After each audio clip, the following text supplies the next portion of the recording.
वह पथ क्या, पथिक कुशलता क्या, जिस पथ में बिखरे सूल न हो। वो नाविक क्या, नाविक की धैर्य परीक्षा क्या, जिसमें धारा प्रतिकूल न हो, जिसमें धारा प्रतिकूल न हो।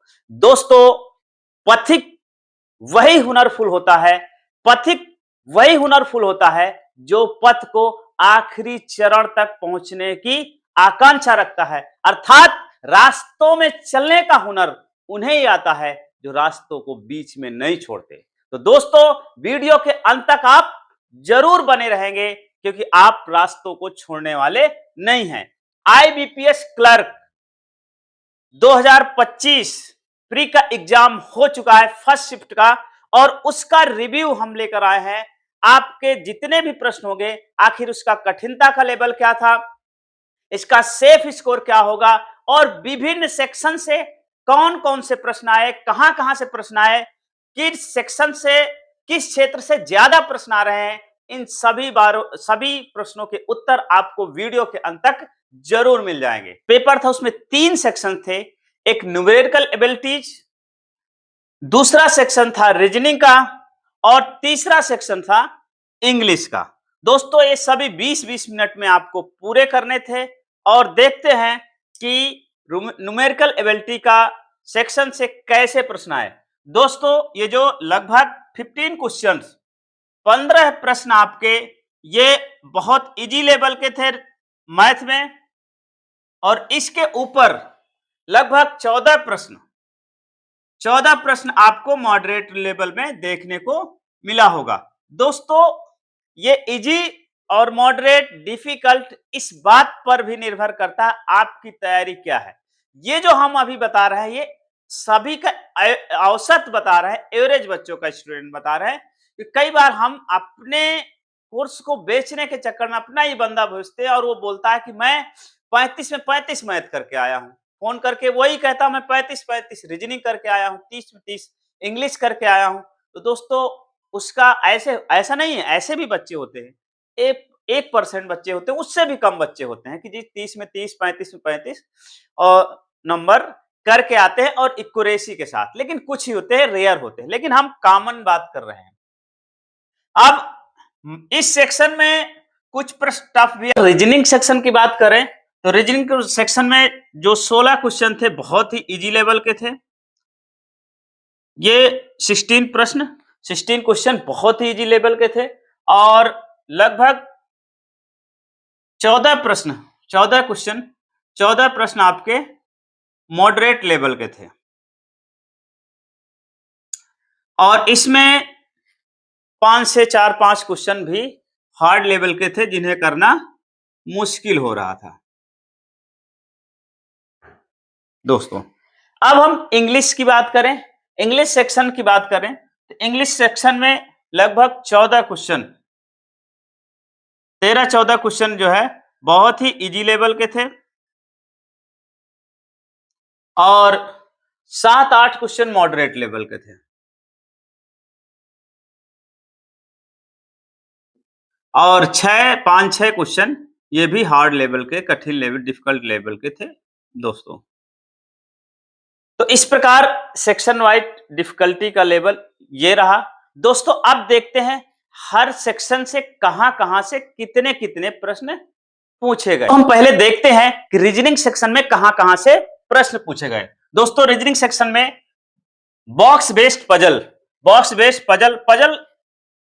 आईबीपीएस का बहुत प्रिय लोकप्रिय सेक्टर रहा, तो पजल से बहुत पूछता है। तो बॉक्स बेस्ड पजल से 5 प्रश्न आए हुए थे दोस्तों, और month and date based puzzle, ये भी पजल थी, ये भी आपके 5 प्रश्न आए हुए थे। सीटिंग अरेंजमेंट से 3 प्रश्न आए हुए थे, सर्कुलर सीटिंग अरेंजमेंट से 5 प्रश्न। देखा जाए कि 10-17 क्वेश्चन केवल पजल और अरेंजमेंट से आए हुए थे दोस्तों। इनइक्वलिटीज से 3 क्वेश्चन आए हुए थे, और ब्लड रिलेशन से 3 प्रश्न देखने को मिले थे, और अल्फा न्यूमेरिक सीरीज से 5 प्रश्न देखने को मिला था। दोस्तों, डायरेक्शन एंड डिस्टेंस से 3 प्रश्न आए हुए थे। ओड वन आउट से 1 प्रश्न आया हुआ था, और पेयर फॉर्मेशन से 1 प्रश्न आया हुआ था, और मीनिंगफुल वर्ड से 1 प्रश्न आया हुआ था। दोस्तों, देखते हैं हम मैथ में कहां से क्या प्रश्न आए हुए थे। न्यूमेरिकल एबिलिटी से जो प्रश्न विभिन्न सेक्शन से वो इस प्रकार रहे। सिंप्लीफिकेशन से 12 क्वेश्चन आए हुए थे और अरिथमेटिक से 13 क्वेश्चन आए हुए थे और डीआई टेबल से 5 क्वेश्चन आए हुए थे। डीआई लीनियर से 5 प्रश्न आए हुए थे। दोस्तों देखा जाए तो मैथ अरिथमेटिक से 13 प्रश्न थे और डीआई दोनों को मिला दिया जाए 10 क्वेश्चन थे और 12 क्वेश्चन सिंप्लीफिकेशन से थे। और दोस्तों देखते हैं इंग्लिश में के विभिन्न सेक्शन से कहां से प्रश्न आए हुए हैं और लास्ट में हम ये भी देखेंगे कि इसका सेफ स्कोर क्या है। अतः लास्ट तक जरूर बने। इंग्लिश सेक्शन की हम बात करें तो आरसी से 9 क्वेश्चन आए थे। रीडिंग कंप्रहेंशन से 9 प्रश्न आए हुए थे, 9 प्रश्न थे देखने को मिलते हैं और वर्ड अरेंजमेंट से 5 प्रश्न देखने को मिलते हैं दोस्तों। एरर डिटेक्शन से दोस्तों 5 प्रश्न देखने को मिलते हैं और क्लोज टेस्ट से दोस्तों 6 प्रश्न देखने को मिलते हैं। वर्ड यूजेज से 1 प्रश्न आया हुआ था और फ्रेजेज रिप्लेसमेंट से 4 प्रश्न दोस्तों आए हुए थे। दोस्तों देखते हैं इसका सेफ स्कोर क्या हो सकता है। सेफ स्कोर ऐसा स्कोर है जो ऐसे औसत को दर्शाता है जहां उन बच्चों से जो कॉमन बच्चे हैं उससे आप ऊपर हैं तो आपका प्री आसानी से निकल जाएगा। देखिए जो लोग ये कहते हैं कि हम 35 में 35 करके आए हैं, उतना मेरिट नहीं जानी है, 35-35 मैथ, 35-35 रीजनिंग, 30 में 30, ऐसा कुछ अपवाद होते हैं, कुछ विशेष होते हैं, तो कुछ बच्चे होते हैं 0 पॉइंट कुछ परसेंटेज होते हैं। लेकिन वास्तव में सभी का औसत देखा जाए तो आपका जो सेफ स्कोर होगा कुछ इस प्रकार होगा। मैथ में देखा जाए न्यूमेरिकल एबिलिटीज में, तो न्यूमेरिकल एबिलिटीज में आपका लगभग 23 से लेकर के 28 के बीच,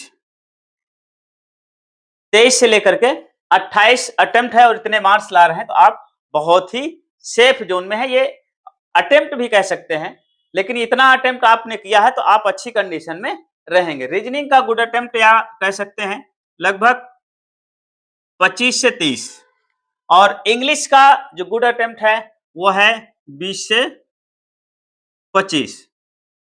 तो दोस्तों ये आपका सेफ गुड अटेम्प्ट कह सकते हैं। लेकिन इसी में यदि आप मार्क्स कन्वर्जेशन की बात करें तो यदि में 2-2 3-3 नंबर आप एरर के लिए काट सकते हैं, माइनस भी मार्किंग है तो वो घटा के आप अपना सेफ स्कोर निकाल सकते हैं। वैसे देखा जाए यदि काट पीट के आपका न्यूमेरिकल एबिलिटीज में 20-22 भी बन रहे हैं तब भी आप अच्छे कंडीशन में हो। रीजनिंग में 25 तक काट पीट के बन रहे हैं तो बहुत अच्छी कंडीशन में हो और इंग्लिश में 20 के आसपास बन रहे हैं काट पीट के तो बहुत अच्छी कंडीशन में हो। आपको मेंस की तैयारी अच्छे से करना चाहिए। दोस्तों इससे कम भी जिन लोगों ने अटेम्प्ट किया है उनको हताश नहीं होना है, उदास नहीं होना है। कई बार ऐसे होता है कि नॉर्मलाइजेशन में अंतर आ जाता है। दूसरा, कई बार ऐसा होता है कि हम अनुमान लगाते हैं मेरिट कहीं उसकी अपेक्षा बहुत नीचे आ जाती है। तो दोस्तों जब तक फाइनल में रिजल्ट नहीं आ जाता तब तक उदास नहीं होना। एक काम जरूर करना है कि अगर आपका कम नंबर है तो आप मेहनत और जोर शोर से करिएगा ताकि इस कमी को आप अगले एग्जाम में पूरी कर सकें। दोस्तों ये वीडियो आपको कैसे लगा कमेंट सेक्शन में कमेंट करके जरूर बताइएगा। अगर इस वीडियो से आपको तनिक भी 1% जानकारी अच्छी लगी हो, दिल को भाई हो, तो आप वीडियो को लाइक करें, चैनल को सब्सक्राइब करना ना भूलें। दोस्तों हम इसी तरीके आपके लिए शानदार वीडियो लाते रहेंगे, हर शिफ्ट का एनालिसिस लाते रहेंगे। वीडियो देखने के लिए आपको बहुत बहुत धन्यवाद। मस्त रहिए, स्वस्थ रहिए, तंदुरुस्त रहिए। जय हिंद, जय भारत।